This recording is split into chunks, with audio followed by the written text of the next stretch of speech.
తొక్కి పట్టి నార తీస్తాం.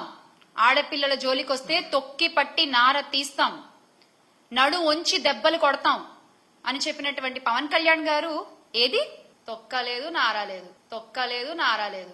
మహిళలకు అన్యాయం చేయడం ఒక రాయల్టీగా ఫీల్ అవుతున్నారు జనాలు. మహిళలకి అన్యాయం చేస్తే ఏం కాదులే అంటే వాళ్లలో ఒక వణుకు, ఒక భయం అనేది తగ్గిపోయింది. ఎందువల్ల? ఒక కట్టుదిట్టమైన వ్యవస్థ లేకపోవడం వల్ల.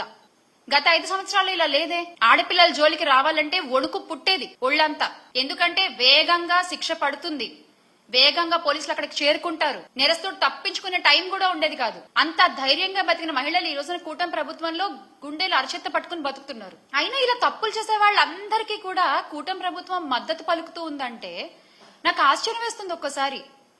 మళ్ళీ కిరణ్ గారి విషయంలో, కిరణ్ రాయల్ గారి విషయంలో అంటే ఆఘ మేఘాల మీద లక్ష్మి గారిని అరెస్ట్ చేయడానికి జైపూర్ రాజస్థాన్ జైపూర్ నుంచి పోలీసులు వచ్చేశారు, అరెస్ట్ చేశారు, తీసుకెళ్లిపోయారు.